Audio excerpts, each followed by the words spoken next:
This is Brent here with Bill again to discuss one intriguing statement that philosophy makes in chapter 12 of book 3. And this chapter I would call a hinge. So it's connecting books 3 and 4, where the climax of chapter 3 was really book 3 was chapter 10 about God being happiness itself. Now in chapter 12, we're starting to move toward the topic in book 4 and 5 about God's governance of the world, his sovereignty. So if God is absolute happiness itself, then he must govern the world completely. Everything must happen as he pleases. And if he's all-powerful, philosophy says, and there's nothing he cannot do, and if he cannot do evil, then evil is nothing. And that's an intriguing statement.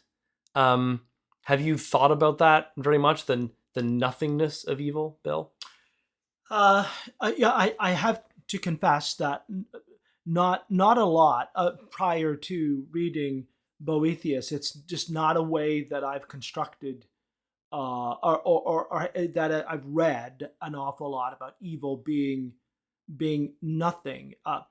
I think the thing that's a little disorienting when you first read something like that is we're not saying that evil, or correct me if I'm wrong, we're not saying that evil is not a thing, right? Because obviously you say to someone evil is nothing, and Right. when they're experiencing evil, then Well, I wouldn't recommend saying it at that Exactly, point, unless exactly. you're philosophy talking to Boethius. exactly. And so that's the thing that's a little disorienting Yeah. about it. But I think what we're saying, if that the divine, experiencing the divine, and in terms of being in a relationship with God, and ultimately in his presence, where there's that purity and the absence of all disharmony or dislocation, then we have to say that in terms of how Boethius is dealing with his suffering, there is a sense in which it is nothing, right? Because it's yeah.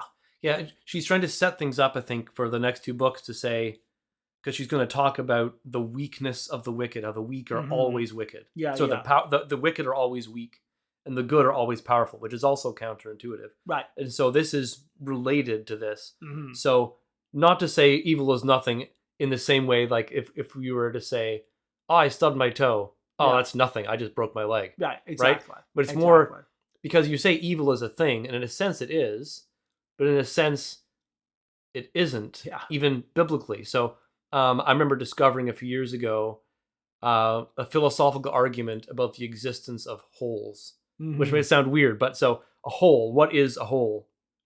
An HOLE. HOLE, yes, Yeah. an HOLE. What is a hole? So if a hole is a thing, like, so if I have a hole in my pants, like, it's just the pants are ripped. The hole isn't a thing. It's a gap in the material. It's a lack in the material. So a hole has a host, the stuff around it. If I have a hole in the ground that I've dug, they can have a guest, philosophically speaking. It can have water in it, but the hole isn't made of matter. It's just stuff missing. It's like it's made of nothing. Yeah. But what's nothing? Well, nothing is not a thing. So in a sense, it doesn't exist. I read about it in a way. A good illustration would be the Liberty Bell in Philadelphia. It has a crack. So you could say there is a hole. There is a crack in the Liberty Bell. Right. But really, what is it made of? Right. Well, it's just a lack in the bell. To fix the crack, it's a crevice. It's a crevice, yeah. Exactly. The space there is not a thing. Yeah. And this has... I'm thinking of, the Bible doesn't use this exact language, but it does teach that God is not the origin of evil. Right. So Genesis 1:31, God saw everything that he had made, and behold, it was very good. Yep. So evil is not there. God did not make evil, or God is calling evil good, which is a nonsense. That doesn't even make sense. Right. So God did not make evil, but all things that exist, God made. Therefore, evil does not exist. Right. But how do we then deal with the fact that it's there? Mhm. Well, the nothingness of evil, I think, helps us. It keeps us from maybe viewing Satan as too powerful, Mhm. like as evil as some great power, almost like you got the Star Wars, the Force, Yes, the yes, light yes. side and the dark side. No, no, no. And this, even the way Boethius views this, has an Augustinian It origin. I don't want certainly to say does. origin, but Yeah, he I think you're right. popularized it. Yeah. And then Jeremiah Burroughs, Mhm. the Puritan, he says that all things that have a being, there is some good in them, for God hath a being, and everything that hath a being hath some good in it, because it is of God. So he calls it a deprivation of being. And Bavinck wrote about this as well. He says, evil, quote, exists, but has no right to existence. It Mhm. exists, but no one can explain its origin. Yeah. Right? So, from an abstract point of view, Bavinck says, I'm quoting, it is nothing but a privation, it's a removal, it's a lack. Yet, concretely, it is a power that controls everyone and everything. Mhm. He calls it the greatest contradiction tolerated by God in his creation. Yeah. Yeah, I think it's a remarkable way of describing it, and I think very, very, very helpful in the sense that we are when we are to look at creation and the existence of evil in the creation, and or I should say the presence of evil Right. in the creation as that which is uh, like an invader. It Mm, doesn't belong. mhm, Um, and I think that's a very helpful construct. I'm thinking in my mind of, as a pastor, and I'm making a call on someone or who's just lost a loved one or whatever, and they will make a statement, something, well, dying is just a normal part of living. mm, And that, I think, a lot of people will make statements like that, sometimes mm, even Christians mhm, will make statements like that. And I think that's a maybe on a pastoral level. No, it's there's nothing natural going on here. This is mm, very abnormal. This is a cleavage. This is something that doesn't belong. God created us not to die, but to live and to enjoy mm, his mm, presence. So I don't know. mm. Is that is Yeah. that that that kind of Surely it will be overcome if yeah, it's an interloper in creation, death, yeah, evil, the contradiction that Bavinck calls it. right, Surely it's God is going. He's not going to tolerate it forever. right. That gives us hope. And if it doesn't truly have existence, it's not like it's this great power that's resisting God. Hmm. Hmm. No, it's um something. Even though we can't understand its origin, we do know God is governing all things. Hmm. Even the evil isn't a thing. Even he's even governing evil. Right. He's governing the actions of Satan. Genesis 50:20 is the maybe the clearest Oh yes. verse Yeah. when Joseph says, "You planned evil, you meant evil against me, but God meant it for good." So Hmm. God meant the evil thing to happen. It was part of his plan, even though he's not the author of evil. Yet God is the governor. God is in charge. God is sovereign. No evil thing can overrule him. It's weak. It's going to be defeated. That's Yeah. hopeful. Yeah. And are you comfortable making statements like God uses evil, uh, the temporary presence of evil in His creation to accomplish His ultimate Hmm. good purposes? Yeah, I think it depends on what you mean by uses, because as long as you're not using it as a euphemism so Yeah. that God isn't actually responsible for it, Right. Or So that God is actually pleased with it. He's not right, certainly, in that certainly, sense. Yeah.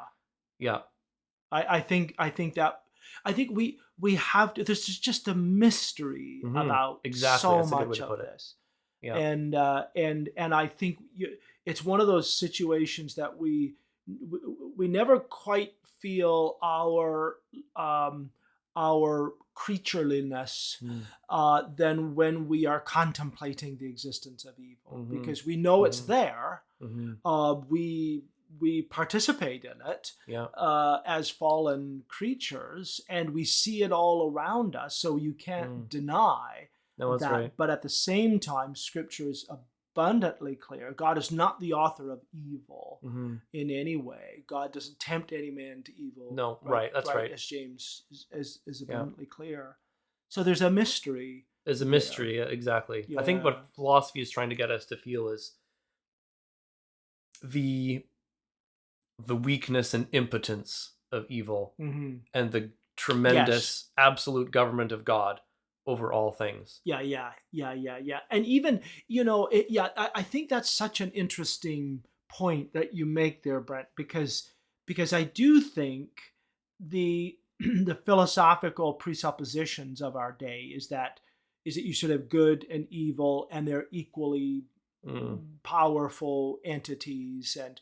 And I don't know, maybe am I pressing things a little bit too much here if I say sometimes we even use the concept of gray in a kind of weird way, it seems to me. So it's like a little bit of evil and a little bit of evil and a little bit of good.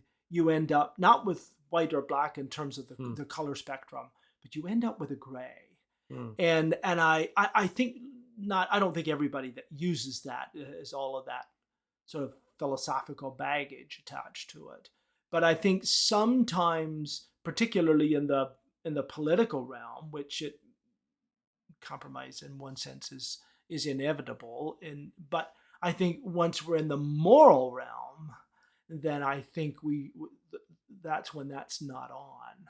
Yeah. So basically, one application of that, of the nothingness of evil, is we shouldn't think, well, I need to do something wrong in order to accomplish it. It's okay if it's a little bit gray. Right. No, it's nothing. It's weak. It's impotent. We should have nothing to do with it. Right. Nothing good is going to happen. I mean, God will override all things and use it for good, but we should not be seeking to do anything sinful or envying the wicked.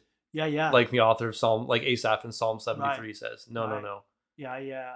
I think it's just a concept that I think the thing that's helpful for me with this is the revulsion that Boethius is expressing here for the concept of evil. He's not talking about any kind of détente at all, is he? Right. No. I mean, it is something that is going to be banished by God, and I think that's the thing that helps him deal with his present circumstance. He knows the evil is present and it's in God's world, and God is sovereign over it. He just needs to be reminded of that by philosophy. Yeah. And I think that might be a good place even to think about the Deuteronomy 29, right? The secret things belong to the Lord our God, right? Yeah. There's things we just don't know, we just don't understand. But the things that are revealed belong to us and to our children forever, that we may do all the words of this law. So that's what he wants us not to be anxious about the things that we cannot explain, but rather to be diligent and mindful of the things that have been given to us. So, it's a little bit like I've heard people say, and I think it's not the things in the Bible that I can't understand that bothers me. It's the things that I can understand and fail to respond in grace. But, no, that's right. Yeah. So it doesn't matter if we can't understand how evil can be nothing, how all these sorts of things. What's revealed is the sovereignty of God. Exactly. And I'll bring in French theologian Henri Blocher here from his book, Evil and the Cross, where he says the evil of evil and God's sovereignty and his goodness are three, he calls them immovable propositions that are at the heart of what Scripture teaches. So Scripture is absolutely clear on all three of those truths. And he says we should view them like a capital T. Interesting. So the sovereignty of God is the stem, and the branches are how evil is denounced by God and God is praised for his goodness. And he says how we hold all three of those things together is in the shape of the cross. Yeah. It's good. That's so helpful. God has not explained evil, but God has defeated evil. So what do we see on the cross?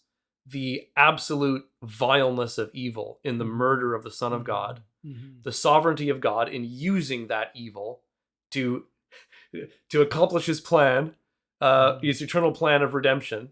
And in that, of course, there's his tremendous goodness seen. We can't understand it. Evil, God's goodness and sovereignty, we hold it together. We can really, the answer, what we need is the cross for evil. I think that's so helpful, because when you're dealing with trials and difficulties in your life, it's not about what you can explain. It's not about what you can feel in the moment. We can just feel very cruddy about what we're going through. It's about what you know. Yes.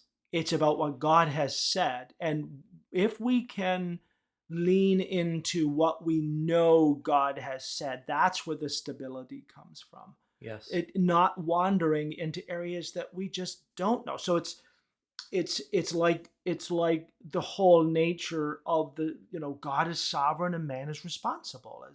And I think, isn't it Packer who has that in his book, Evangelism and the Sovereignty of God? These are antinomies. They're not contradictions. They're just two things that are set down side by side. They're both equally true, and we run into trouble when we try to quote unquote explain them. We end up usually violating one of those two clearly set down beliefs or doctrines in scriptures. It's just another way of saying the same thing, isn't it? That's what stabilizes us. It's not about, well, if I just knew why I was suffering, then I would be able to deal with this. No, we wouldn't. No. That's just not true. No, it's about what we know, and Scripture gives us what we know. Like Deuteronomy 29:29 says, the things that are revealed belong to us. God's given them to us, and he's given it to us exactly as much as we need to know and no more.